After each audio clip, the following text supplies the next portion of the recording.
Let's get this going. Alright, what's up guys? Today I'm going to show you some of my favorite fishing tips, tricks, and lures for this upcoming spring for bass, catfish, pretty much anything that swims, you know. So let's get this show on the road and let's get started. So first we're going to start off simply with just your Carolina rig, which consists of a weight,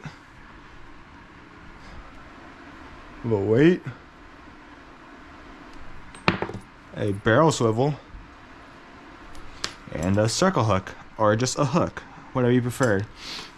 So how I'm going to tie this is differently than how you normally would, because you know you'd always attach your barrel, your weight, and then your swivel. Then you have your lead. Then you had to make your leader line. Blah blah blah. But this time I'm gonna do it differently to save y'all some time, energy, and effort. Alright. So what y'all gonna want to do is, instead of your normal, you'd cut you take your main line, cut some off for a leader, right? Or just have your line ready. And so normally what you do is a or weight and then barrel swivel. And I am sick, guys, so sorry for all the extra stuff. I think I just have a common cold right now, but that's all. That's really what I think I just have, because I've been really cold lately. So you normally just tie it on, have it like this. But if you don't have that stuff at you, you don't feel like doing that, what you could do, and if you want to have stronger knots for both ends, what you could do, oh, and there goes my lighting. What you could do is,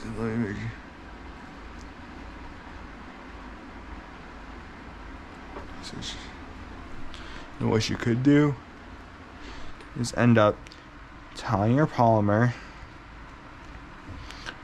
right? This is 40-pound mono, so hopefully it should be just a little bit easier for y'all to see.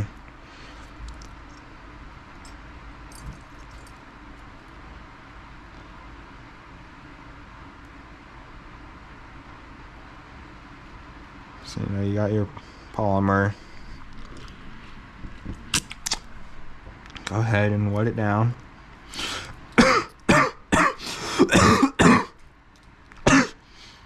Golly.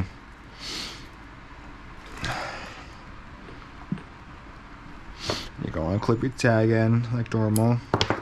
And you're going to take about as much out as you want. So, for example, I'm going to take about, that's probably about a foot right there. So probably going to take out about 2.5 feet. I'm just eyeballing it. That might be more like 3. But, I don't really care. Y'all do what you want. And so then, instead of doing like your normal clinch knot, you'll do a uni knot, which is a stronger knot, in my opinion, than most knots. Or you can even just tie yourself a single uni knot. 3, 4, 5. Because the winter time, because during the winter I like to make sure I know how to do everything, and make sure I remember how to do everything. Make sure to read up on winter, or read up on if you're going after a certain species that year, then read up on what they like, how what to throw for them and all that stuff. So here it is. You got your polymer knot, to polymer knot, to uni knot, to your weight Carolina rig.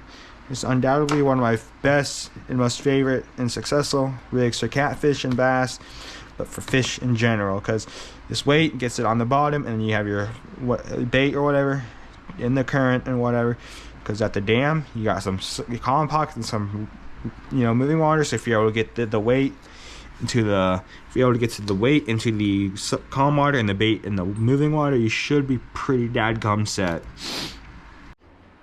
Alrighty, y'all, I'm back. My camera battery, the camera battery died.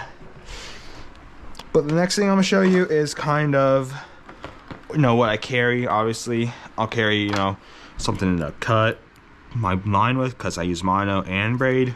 I have these bigger needle nose pliers just in case a fish gets gut hooked, or it's just a big mean fish, or if I catch a gar. Gars are nasty. But some of the stuff I carry in my bag is obviously my 40-pound line, some extra 1,500 yards of 40-pound braid, which is just straight. I mean, it's just a lot of it. It's really thick. Like, I can squeeze down on it. I got my 30-pound red at 1,000 yards. Does it have a place to set in? Oh, this it does. Okay. What the heck's this? Oh, yeah. Weights, a bobber, some cash, some just miscellaneous. Yeah, pretty much. Don't mind that. And then we got some thinner 20-pound mono for my lighter line. So I'll throw this 40-pound on with a double uni knot on my 30-pound line, and I'll throw this on with my 25-pound braid on my smaller 10-foot rod. It'll be 25-pound main line braid to this 20-pound mono. And now this is what my boxes are looking like. Got my bass slash striper box. A bunch of jig heads of all 1 ounce, of all different shapes and sizes, of different hook sizings, variants, ratings. Obviously, they're not all the same. Every single one is different. Besides them being 1 ounce, honestly, I could throw like a bigger swim bait on this. And I got some that I just pre-rigged up. Chartreuse on chartreuse. And then I also got these jigs that are from 6th Sense.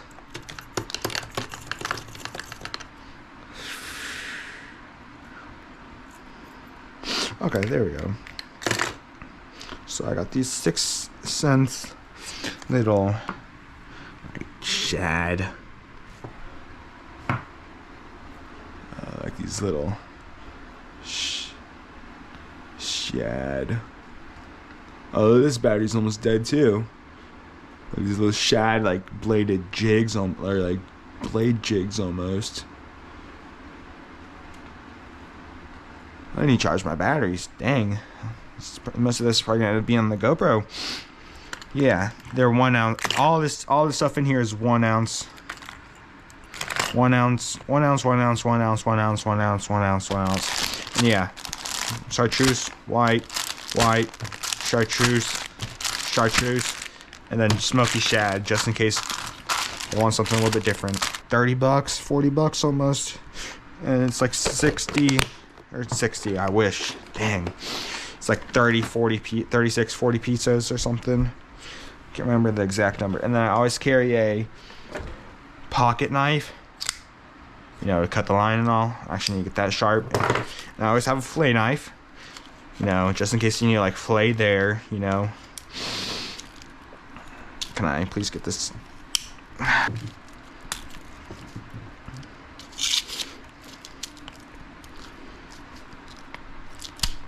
Damn.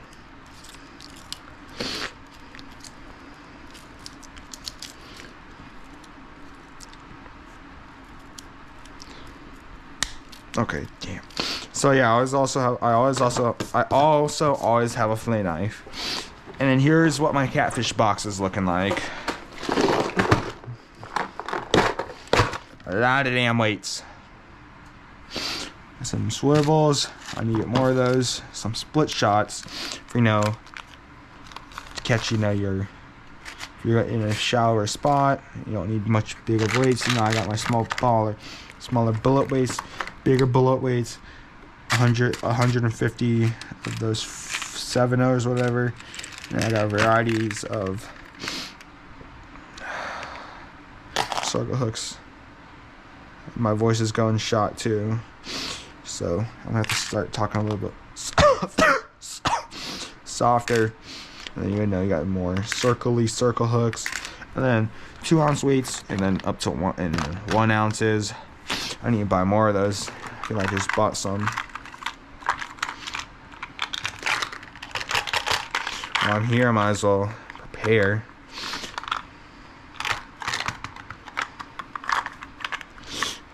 Bigger weights, medium weights, and just put that off to the side.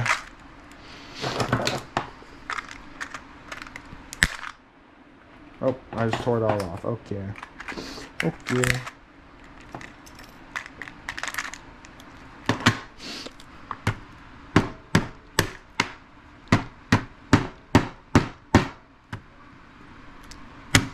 Ow.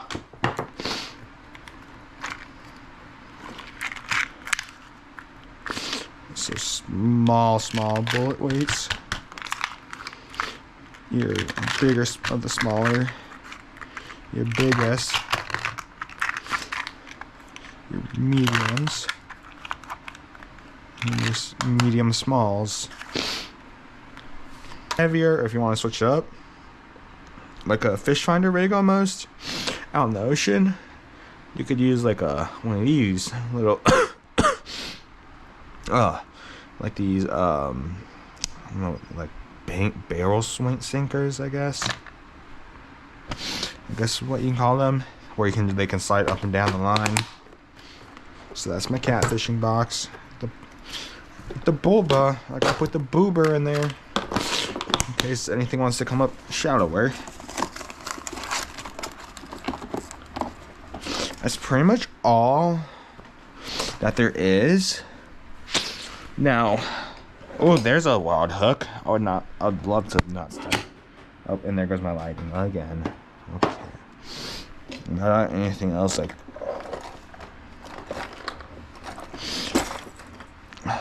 Oh yeah, this is what I was talking about. If you want to throw something a little bit lighter, this is just a 1/2 ounce jig head. If you're on those smaller or calmer days, I'll throw out something like this.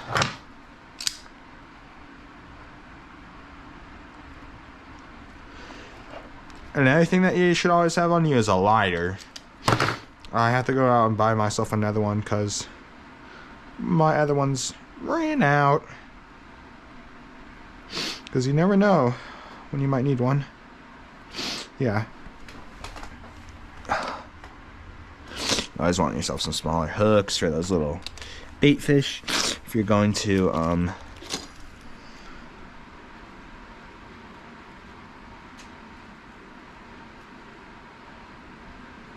what was this? That's not from that, is it? Okay, well, I guess y'all is about to see something interesting. Oh, I said, wait, what? Alright, y'all. So, for these bass and striped bass, I like to throw multiple things. One of my favorite things is to throw a 1 ounce from a 1 ounce all the way up to about a 2 ounce jig head. Right now, I just have a 1 ounce Strike King swim bait jig head on, paired with a Zoom Super Fluke. Because this is what these bass I've been catching all these bass on, this white, pearly, and the chartreuse. That's been really good because this white imitates, their bait fish and all that stuff, and the chartreuse just stands out. So honestly, what I'll do is I'll just cast it out there.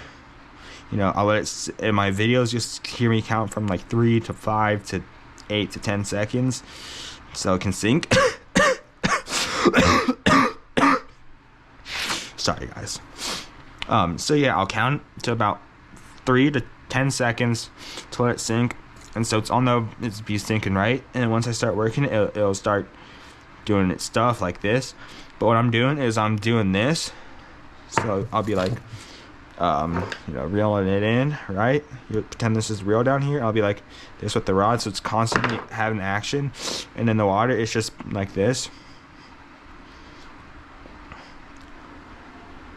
So it looks like a dying fish or an escaping fish, or, you know, just a free male, you know. So they'll come up and just smack it, and then that's, I mean, it's super effective. I've got many bass on them, as you've seen in my past videos. I mean, it's just an overall good lure. I mean, a jig head doesn't matter where you're fishing, but if you know where you're fishing, what the conditions is, and you know what you need, that's better. If you're fishing like a pond or a lake, you honestly probably need like anywhere from, you don't need to do anything like big like this, like anywhere from a 1/16 to a 1/64 or 3/64 ounce would do it perfect. But ideally you want a, if you're gonna go smaller, you're gonna want a smaller jig head, but with the bigger hook, so you cover more of this cover more of this fluke. I'm gonna take a water break. Alright guys, so these next baits I love to use are these top water spooks for bass and striper. I mean, I've got plenty of bass, I've got striper on these. My favorite is how they're top water in the summer, so the like fish are already coming up, and you just got these loud clankiness from both of them, and with the action going on top, it's just gonna drive the fish crazy and just draw them in. I like to throw this on, you know, a sunnier day where it got this the glint of the sun will come off this, and it'll like shine off all this and cause shine. And I will throw this I'll throw this one pretty much whenever. It'll be good. I mean, this is the saltwater super spook, so I can throw it in salt and freshwater and I'll be fine. This is just your normal freshwater spook with the freshwater hooks. See, these saltwater hooks are like more duller color silver, while these are like more like shinier. I don't know if y'all can tell, but I'll throw this pretty much whenever in it, whatever conditions, rainy, sunny, overcast. I'll throw this in sunny, and sometimes I throw it in like overcast to just test my luck, because you never really know. But yeah, I've had great success with both of these lures.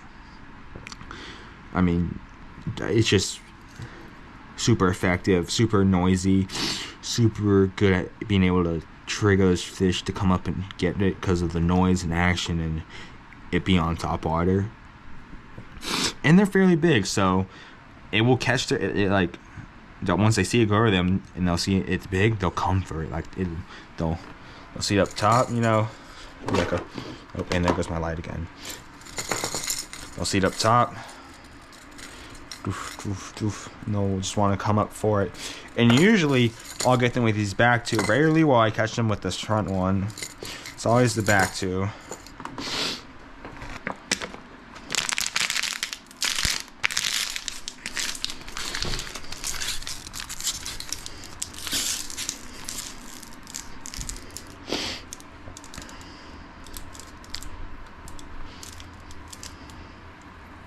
I'm scared.